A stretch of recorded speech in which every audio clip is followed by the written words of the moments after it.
tarde a todos. Boa tarde. Meu nome é Alexandre Gonçalves, sou advogado, casado, pai de 5 filhos, sendo que 2 teve a gestação interrompida ainda no ventre da minha esposa. Recebi com muita felicidade o convite da Marilice para estar vindo aqui hoje, partilhando algum conhecimento que eu tenho com vocês. Uma breve história de como eu conheci a Marilice. Foi uma mudança de paróquia, conheci ela na igreja Bom Jesus do Monte. Posteriormente, começamos a fazer parte da pastoral familiar e estamos juntos hoje no setor dos casos especiais. Tá? Eu sou sócio e proprietário do escritório de advocacia Gonçalves Rosa e Juste, e temos como algumas especialidades o direito previdenciário e também o trabalhista. E é nesse ponto que eu quero partilhar com você algum conhecimento que a gente adquiriu nessa caminhada. Tá? Inicialmente, eu gostaria de dizer que, como a minha formação é de direito, não é da área da educação, da saúde, da psicologia, então, se eu me equivocar em algum termo técnico, eu já peço desculpas antecipadas. Tá? Inicialmente, nós temos que compreender que políticas públicas voltadas para as pessoas com deficiências, com TEA e outras necessidades, depende, quando se fala de Estado, tá, e lei específica.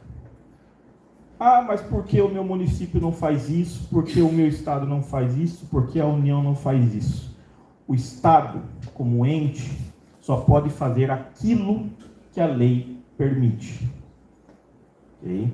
Diferentemente do desenvolvimento de um projeto, ou de uma pessoa física, ou de uma pessoa jurídica de direito privado, como uma escola, que ela pode desenvolver tudo aquilo que a lei não veda. Ok?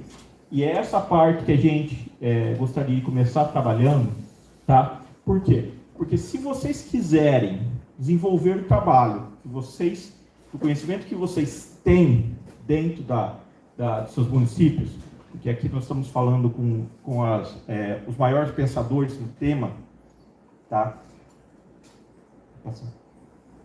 Do tema, é o seguinte, é transformar esse conhecimento potencial que vocês têm em movimento, energia cinética. Vocês têm que pegar esse conhecimento, eu quero modificar o meu estado, eu quero modificar o meu município. Quando eu voltar para casa, aqueles conhecimentos que eu angariei aqui, que eu compartilhei aqui, como é que eu faço? Aonde eu vou? Como é que eu atuo? Porque aqui não só estamos partilhando conhecimentos, mas estamos criando uma rede de conhecimento. O que funcionou no município, nós podemos transformar para o outro, transferir para o outro, e assim por diante. Essa é a formação que a gente fala, formação legislativa. Então, eu peço que esse primeiro passo, que se iniciou com a iniciativa da Marilice, que não se pare aqui, que continue essa transformação, não só de ganho de conhecimento, mas transformando esse potencial de conhecimento em movimento de mudança. Quando eu aceitei vir para esse encontro, para esse fórum, eu aceitei por quê? Porque são problemas reais, que as pessoas com necessidades vivem, que a família vive. Nós não estamos falando aqui de ideologia, nós estamos falando de problemas reais. Qual é o problema de uma mãe que tem que abandonar o emprego para se dedicar à família, para se dedicar àquela criança? E o que o Estado, o que o município pode fazer? Quais são as dificuldades de locomoção de uma pessoa com necessidade especial? Dentro da escola, a criança com o transtorno do espectro autista, qual é a dificuldade alimentar que ela enfrenta? Comunicação, atraso, que eu vou deixar a criança, muitas vezes vou atrasar o meu serviço, porque esse é o momento, geralmente, que se cria uma maior dificuldade quando eu vou deixar a criança na escola. E aí eu vou chegar atrasado do meu serviço. E aí eu vou perder horário. E aí eu vou ter desconto do meu salário. E o que o Estado pode fazer para isso? O que o funcionário público pode ter para isso? E como eu posso levar para o município entender que essa pessoa tem que ter um tratamento especial. E aí eu começo, iniciando-se um marco histórico dentro do direito, o quê? A lei Berenice Piano, que é o quê? Foi a lei que fez o marco de equiparou. Quando eu falo equiparação, não é da causa, mas uma equiparação legal entre as pessoas com o transtorno do espectro autista com as pessoas com necessidades. Okay? É uma equiparação legal, ou seja, juridicamente são tratados todos iguais. Ok? E por que eu bato bem nesse ponto? A gente vivenciando muito, percebeu que antes dessa lei, infelizmente, nós não tínhamos um marco legal definindo a pessoa com um espectro autista. Então, infelizmente, eram tratados de formas pejorativas. Afinal, nós não tínhamos uma lei definindo. Não estou falando na parte técnica, estou falando na parte legal. Tá? E isso, infelizmente, resultou muitas vezes em bullying, como falei, em adjetivos pejorativos.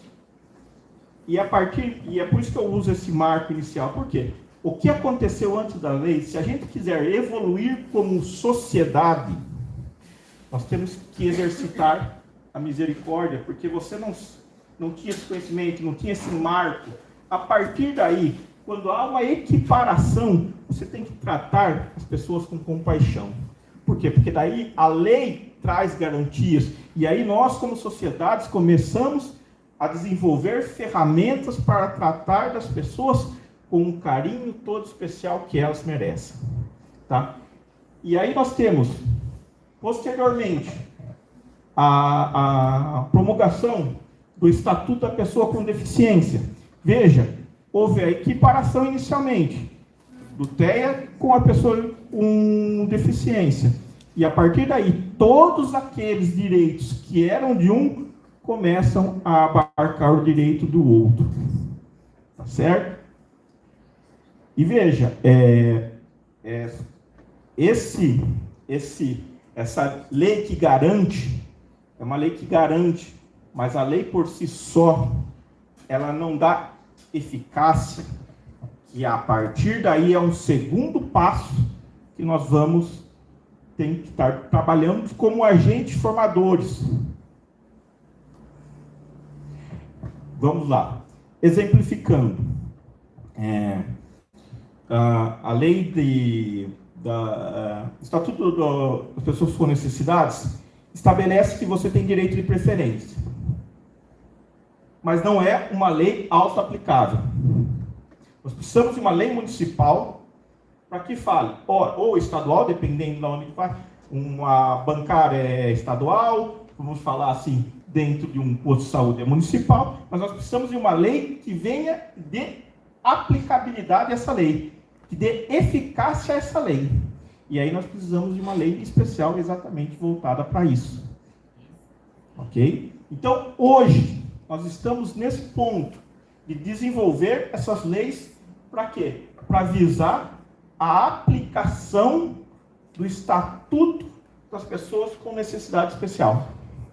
E vocês, como formadores, como estudiosos do tema, e principalmente, gostem ou não, como agentes políticos, porque vocês são formadores de opinião, vocês dão suporte técnico para os seus municípios, para que compreendam o real problema do local onde vocês vivem. Tá? Por questão do tempo, eu só vou fazer algumas citações aqui. Por exemplo, é direito ao acesso a benefícios, certo? Como LOAS ou autoinclusão. Só que nós sabemos que na prática, quase ninguém consegue esse benefício. É simples. tem que estarmos num estado de miserabilidade quase plena para alcançar esse benefício. Então, se nós quisermos modificar isso, realmente assegurar, nós temos que ter uma modificação legislativa. Mesma coisa, vamos lá. Desconto de passagem, questão do trabalho que eu citei. Muitas pessoas são funcionários públicos.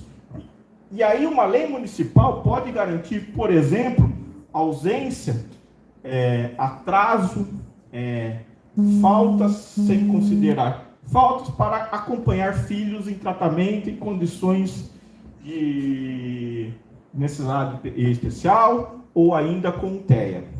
Okay? E agora, para chegar, nós temos essas duas novas leis que estão em trâmite, que sirvam de exemplo para que vocês levem para suas casas, para que vocês levem para os seus municípios do que nós podemos ter. São 2 projetos de lei, tá? 1225 de 24 e 1520 de 2025. Tá? O primeiro, conceder aposentadoria especial para mães e pais, tá? Que se dedicam às suas vidas ao cuidado dos filhos com deficiência, autismo ou outras condições atípicas. Outra lei que está em trâmite, criar auxílio mãe atípica, o AMA, auxílio financeiro e psicossocial para mães e responsáveis de crianças e adolescentes com deficiência severa ou autismo. Veja, exemplificativo.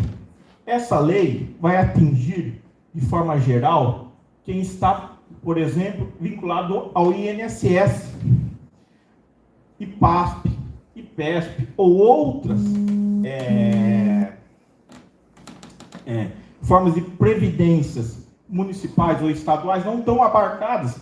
Então vocês podem levar e discutir isso no município de vocês. Tá certo? E só para encerrar, o direito ainda assim assegura algumas ferramentas para que dê plena eficácia à legislação. Uma delas, mandado de injunção. O que o município deveria, o Estado deveria e a União deveria legislar e não faz. Mandado de segurança. Um direito que você tem assegurado já por lei, mas o município não aplica. Ou ainda uma ação de obrigação de fazer, que tem quase a mesma finalidade do mandado de segurança. Tá? Como gostaria de agradecer a todos novamente, espero ter contribuído de alguma forma com vocês na parte aí jurídica, direito, para auxiliar vocês nessa caminhada que vocês têm e continue sempre firme. Muito obrigado a todos.